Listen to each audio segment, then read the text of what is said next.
Are you trying to establish your brand as a thought leader?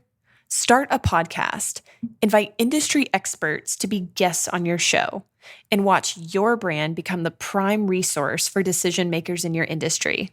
Learn more at sweetfishmedia.com.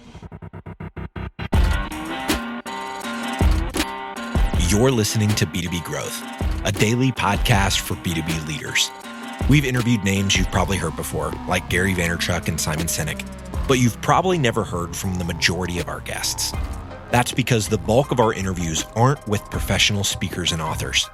Most of our guests are in the trenches leading sales and marketing teams. They're implementing strategy. They're experimenting with tactics. They're building the fastest growing B2B companies in the world. My name is James Carberry. I'm the founder of Sweetfish Media, a podcast agency for B2B brands, and I'm also one of the co-hosts of this show. When we're not interviewing sales and marketing leaders, you'll hear stories from behind the scenes of our own business. We'll share the ups and downs of our journey as we attempt to take over the world. Just kidding. Well, maybe. Let's get into the show. Hey everybody, Logan with Sweetfish here. Before we get straight into today's interview, I wanted to let you know about another podcast you might enjoy. If you're a regular listener of this show, you'll probably really like the B2B Revenue Executive Experience with Chad Sanderson over at Value Selling Associates. Chad is a good friend of ours here at Sweetfish, a phenomenal podcast host. I really liked one of his older episodes from probably a year back with Todd Capone, the author of The Transparency Sale. Great conversation about leveraging honesty, transparency, and a value-added approach in B2B sales.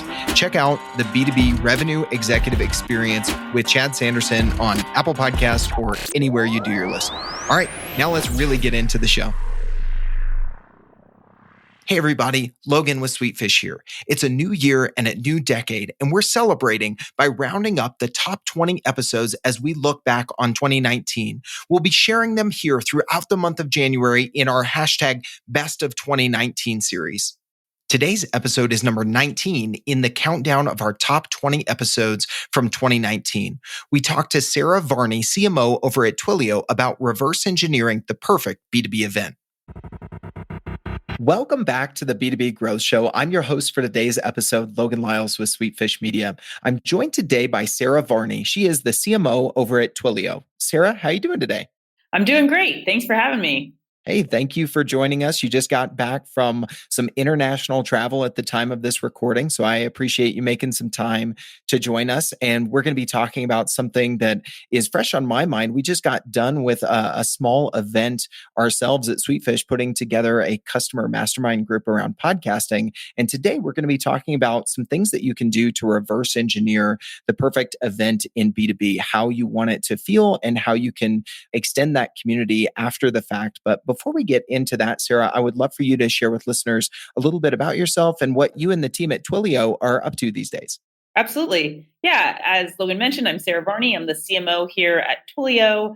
I've spent the past 12 plus years focused on customer engagement. I was previously at Salesforce.com working on Sales Cloud, which is their flagship product. Now I'm at Twilio. Twilio is the leading cloud communications platform. We provide a series of communications APIs and solutions to help you connect to your customers via any channel that they want to connect to you on, if that's SMS or voice or video, even fax, any way they want to communicate. We empower developers to build those connections.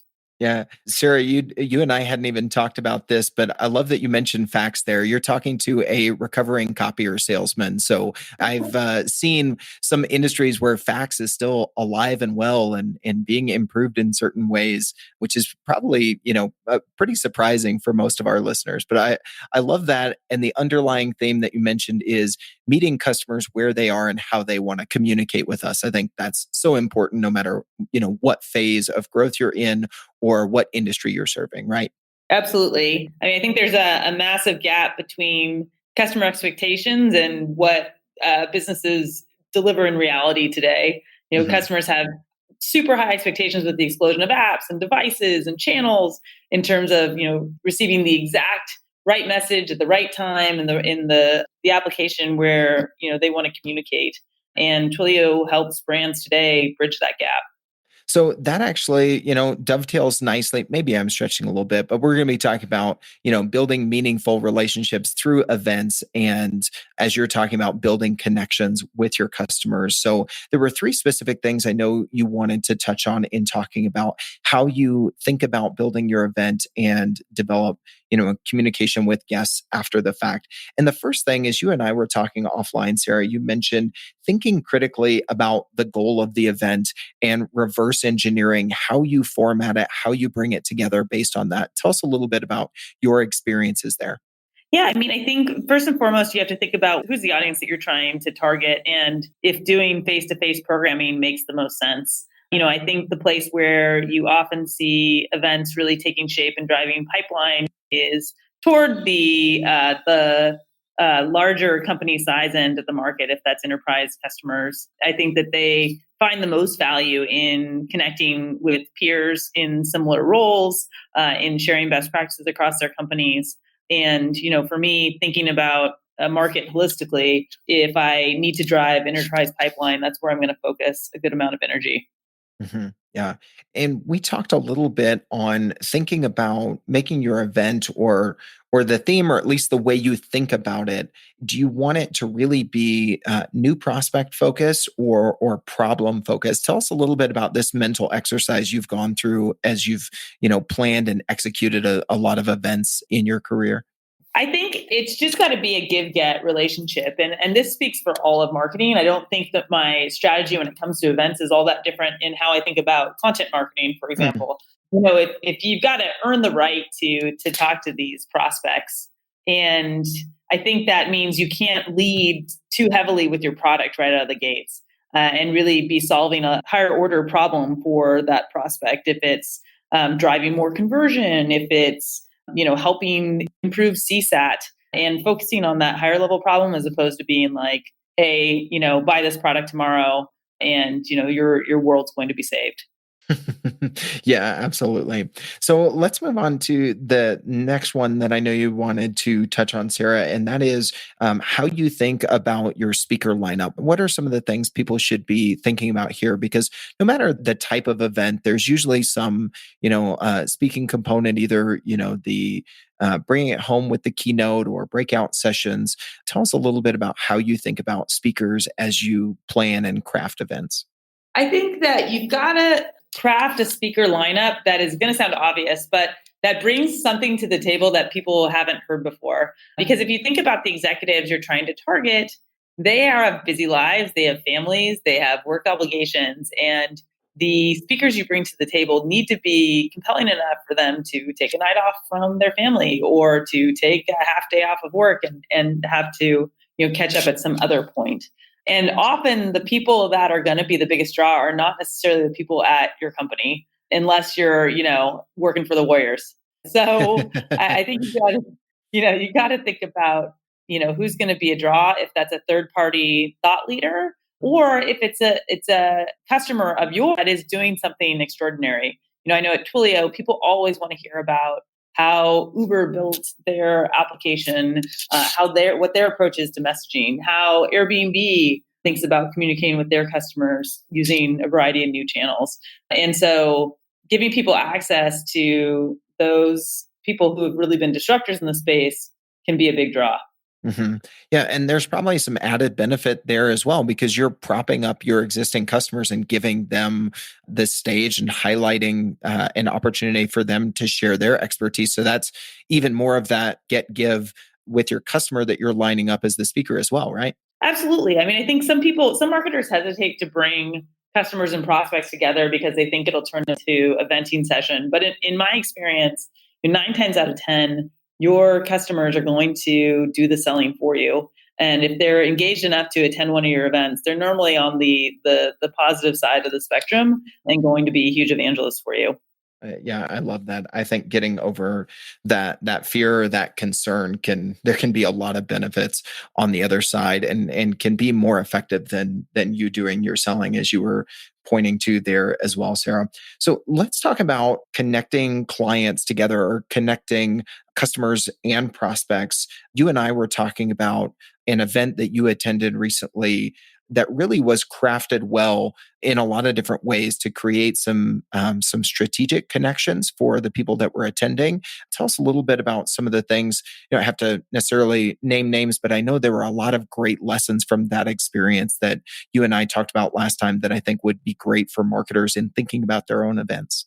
Yeah, I fall into that category as many of you who are listening do, of the person who doesn't have enough time for everything that, they're asked to do, and has a family at home and all those things. But I had a former colleague reach out and said, hey, we're having this dinner with a set of select CMOs to talk about best practices and to, just share lessons learned. And, they really created that FOMO. I was like, oh, this is something I don't want to miss. I want to, this is going to be a rare opportunity for me to commiserate with other CMOs about, the challenges in B2B. And, thinking full well the whole time, even, as a marketer, I should see through some of this, but thinking the whole time, this is just more of kind of a community group as opposed to being backed by a vendor. And I get to the event. It was a really nice dinner at a nice location and all those things that were also a draw, which is definitely, don't underestimate the importance of that. And, the conversation was very open-ended. It was basically everyone went around the room and said, talked about a time where they had failed, but it was genius. In the backdrop there, this had been planned by a vendor. The vendor worked really closely with their VC firm, and the VC firm happened to be connected to all these people. And that was, my colleague was at the VC firm who had reached out.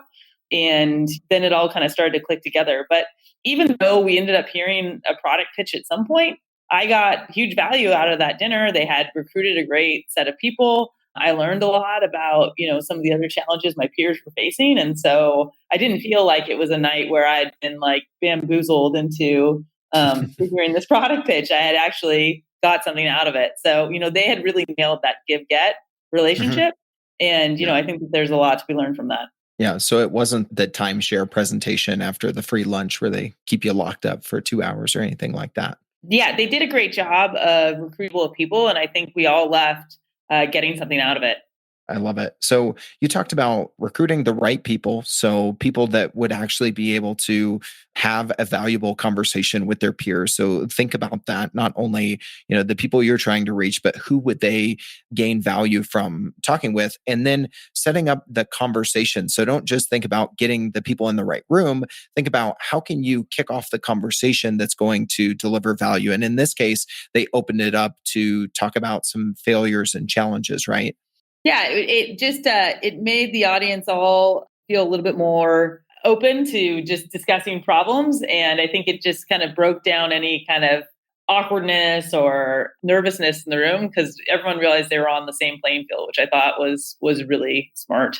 And, when I've hosted similar dinners, I try to ask as open-ended of a question as possible. If I'm, hosting a dinner around, let's say, customer service, I might ask, what does your customer service experience look like in the next 5 years, your ideal state? And it's just interesting to hear the different answers you might get based on the types of customers you have in the room, if they're in different industries, if they are looking at it from different angles. And, I think that's the way to foster a conversation that doesn't feel forced and that people eventually, learn from each other as well. Yeah. And again, it goes back to that piece here that you're delivering value by helping craft those meaningful conversations. Now, beyond the event, we've talked a little bit about, you can continue to deliver value to people who attend your event by helping people stay connected. So don't just leave it at crafting that meaningful conversation, but include some sort of way, some avenue or method for those people who attended the event, got value from those connections to then extend those connections. Because if you are the one who is continuing to facilitate that, then it rolls back to you, right? You're getting the value from those folks, are seeing the perceived value that you're delivering because you're helping them continue those relationships that they began at the event, right?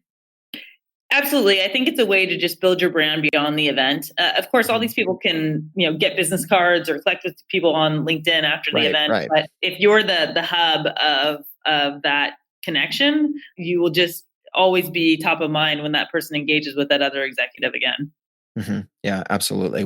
We've talked about this even recently at the event I just mentioned, in the way that podcast hosts can set up a Slack channel community for guests of their podcast to be able to connect together. Now, the challenge there is, if you're going to be the hub, you have to think about, how am I going to curate that community? How am I going to facilitate engagement, those sorts of things. But I think there are some practical ways that you can do that. Any other thoughts there on helping your guests of your small events to stay connected to each other before we let you go, Sarah? Yeah, I mean, I think you just have to be respectful of the channel. You don't want to be spamming them with every ebook you have. But if you do have something relevant based on the conversation that was had at that event, I think that's completely fair game. And it's also a way to, it also creates a new channel that people might be more receptive to than in traditional means. If they're, sending all of their typical solicitation emails to spam or filing those away, that can be a way to follow up on things like your annual user conference and see if you can get that group together again at another one of your events so that they can continue to build the relationships with each other. Yeah, that's a great example there. You've got another event on the calendar that makes sense for that small group to get together, making sure that you reconnect them, because that first shared experience is only going to deepen in that second interaction. I think that's a great little nugget for people to think about, not just getting, these large groups of people and the same people over and over to your events, but within that, where are the little microcosms, the little small groups that you can connect together and really deliver value by helping them facilitate relationships with the folks in their space. I love that point that you're advocating there for as well, Sarah. Well, Sarah, if anybody listening to this would like to stay connected with you, learn more about what Twilio's up to, anything along those lines, what's the best way for them to reach out or to find you?